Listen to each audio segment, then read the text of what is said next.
Case അങ്ങനെ കേരള ബ്ലാസ്റ്റേഴ്സിൻ്റെ മറ്റൊരു എവേ മത്സരം കൂടി വരികയാണ്. ഈ സീസണിലെ 4ാമത്തെ മത്സരം, 2ാമത്തെ എവേ മത്സരം. അതും ഒരു ചെറിയ ഗ്യാപ്പിനിടയിലാണ് കളിക്കാൻ പോകുന്നത്. എഗെയിൻസ്റ്റ് ഒഡീഷ FC കലിംഗ സ്റ്റേഡിയത്തിലാണ് ഈ ഒരു മത്സരം നടക്കാനായിട്ട് പോകുന്നത്.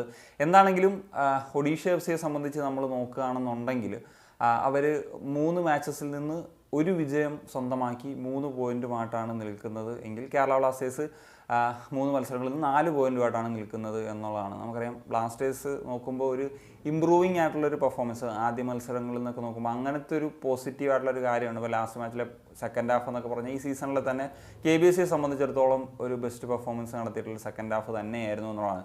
ഒഡീഷ FCയെ സംബന്ധിച്ച് നോക്കുകയാണെങ്കിൽ ആദ്യത്തെ 2 മത്സരങ്ങൾ പരാജയപ്പെടേണ്ടി വന്നൊരു സാഹചര്യത്തിൽ കഴിഞ്ഞ മത്സരം അവർക്ക് വിജയിക്കാൻ സാധിച്ചു എന്നുള്ളതാണ് ഒരു പോസിറ്റീവ്.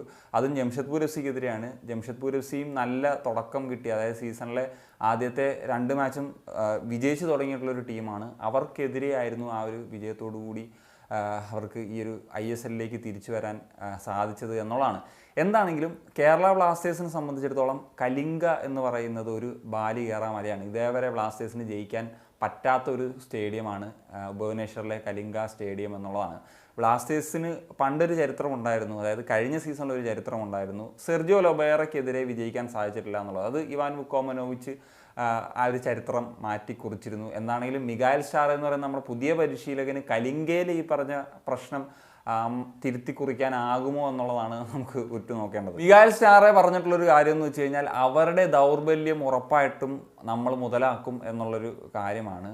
സോ എനിക്ക് ഒഡീഷ FCയെ സംബന്ധിച്ചിടത്തോളം അവരുടെ ഒരു ദൗർബല്യമായിട്ട് തോന്നുന്നത് അവരുടെ ഡിഫൻസാണ്. അവരുടെ ഫസ്റ്റ് ചോയ്സ് ഡിഫൻഡറായിട്ടുള്ള കാർലോസ് ഡെൽഗാഡോ, അദ്ദേഹം ഇഞ്ചേർഡ് ആയിരുന്നു ആദ്യത്തെ മത്സരത്തിൽ തന്നെ. ഇപ്പം മൊത്തതോ ഫോളാണ് കളിക്കുന്നത്.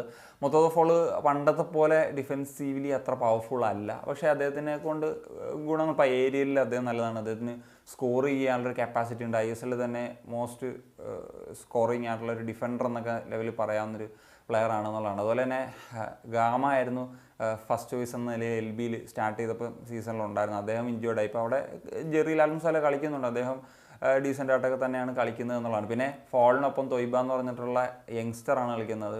സോ അദ്ദേഹമൊക്കെ മുമ്പും ഒരു ഡിഫൻസീവ് മിഡ് എന്ന നിലയിൽ കളിച്ചാണ്. ഇപ്പോഴാണ് കൂടുതലും ഒരു CB എന്ന ലെവലിലേക്ക് ISLലേക്ക് വരുമ്പോഴത്തേക്കും അദ്ദേഹം കളിച്ചൊക്കെ തുടങ്ങുന്നതായിട്ട് നമുക്ക് കാണാൻ സാധിക്കും. പിന്നെ അവരുടെ മിഡ്ഫീൽഡ് സത്യം പറഞ്ഞാൽ അത്യാവശ്യം നല്ല അടിപൊളി മിഡ്ഫീൽഡാണ്. കാരണം ജാഹു, അതുപോലെ ബോമസ്, പ്യൂട്ടിയ, ഇസാക്കൊക്കെ തുടങ്ങിയിട്ടുള്ള നല്ല ഒരു നിര തന്നെ അവർക്കുണ്ട് എന്നുള്ളതാണ്. സോ ഇവരെല്ലാവരും നല്ല ഫോമിലുമാണ് എന്നുള്ളതാണ്. ഇപ്പോൾ അറ്റാക്കിങ്ങിലേക്ക് നോക്കിക്കഴിഞ്ഞാൽ മൗറീഷ്യോ അല്ലെങ്കിൽ റോയ് കൃഷ്ണ എന്ന് പറയുന്ന ചോയ്സും അവർക്ക് മുന്നിൽ അവിടെ ഉണ്ട് എന്നുള്ളതാണ്. ബ്ലാസ്റ്റേഴ്സിനെ സംബന്ധിച്ചിടത്തോളം നമുക്കറിയാം നോവ കിടിലൻ ഫോമിലാണ്. എന്താണെങ്കിലും ഹിസൂസൊക്കെ ഈ പറഞ്ഞതുപോലെ ഒരു ടീമുമായിട്ട് ഒന്ന് താളം കണ്ടെത്തി വീണ്ടും ഒരു സ്കോറിങ്ങിലേക്ക് വരണം എന്നുള്ളതാണ് ആരാധകർ പ്രതീക്ഷിക്കുന്നത്. പിന്നെ ലൂണയുടെ തിരിച്ചുവരവ് ആരാധകർ ആഗ്രഹിക്കുന്നുണ്ട്. സോ ഇതൊക്കെയാണ് പ്രധാനമായിട്ടും നോക്കുന്നത്. പിന്നെ ബ്ലാസ്റ്റേഴ്സിനെ സംബന്ധിച്ചിടത്തോളം ഈ ഒരു മത്സരത്തിൽ വിജയിക്കാൻ സാധിച്ച ഇൻ്റർനാഷണൽ ബ്രേക്കിലേക്ക് വരുമ്പം ടോപ്പ് 4-ൽ നിന്ന് നിൽക്കാൻ പറ്റും. പിന്നെ തിരിച്ചു വരുമ്പോഴത്തേക്കും നമുക്ക് ആ ഒരു കോൺഫിഡൻസോടുകൂടി മുന്നോട്ട് ഓരോ പോയിൻറ്റ്സുകൾ നേടിയെടുക്കാനുള്ളൊരു ഊർജ്ജമാകും എന്നുള്ളതാണ്. ബ്ലാസ്റ്റേഴ്സിനെ സംബന്ധിച്ചിടത്തോളം ഈ ഒരു ടീമിൽ വലിയൊരു ചേഞ്ചസ് ഒന്നും ഞാൻ പ്രതീക്ഷിക്കുന്നില്ല.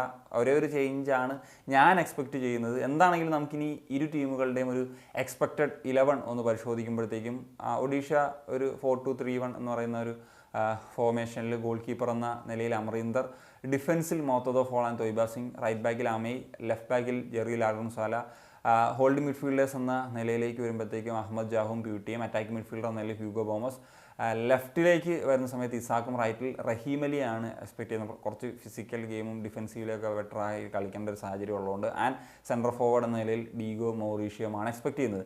കേരള ബ്ലാസ്റ്റേഴ്സിൽ ഞാൻ പറഞ്ഞല്ലോ ഒരു ചേഞ്ചാണ് പ്രധാനമായിട്ടും എക്സ്പെക്ട് ചെയ്യുന്നത്. അത് എന്താണെന്ന് നോക്കാം. 4-3 ഫോർമേഷനിൽ തന്നെ ഗോൾ കീപ്പർ എന്ന നിലയിൽ സച്ചിൻ സുരേഷ്, ഡിഫൻസിലേക്ക് വരുന്ന സമയത്ത് മിലോസ് പ്രീതം എന്നിവർ, റൈറ്റിലേക്ക് വരുമ്പോൾ സന്ദീപ്, ലെഫ്റ്റിലേക്ക് വരുമ്പോൾ നവോച്ച സിംഗ്, മിഡ്ഫീൽഡിലേക്ക് വരുന്നൊരു സമയത്ത് കൊയ്ഫ്, വിപിൻ, ഡാനിഷ് ഫറൂഖ് എന്നിവർ തന്നെയാണ് എക്സ്പെക്ട് ചെയ്യുന്നത്. അതുപോലെ അറ്റാക്കിങ്ങിലേക്ക് വരുമ്പോഴത്തേക്കും റൈറ്റിൽ നോവ, ലെഫ്റ്റിൽ ഐമൻ ആൻഡ് സെൻട്രൽ ഫോർവേഡ് എന്ന നിലയിൽ ഹെസൂസ് ഹിമെനസിനെ തന്നെയാണ് എക്സ്പെക്റ്റ് ചെയ്യുന്നത്.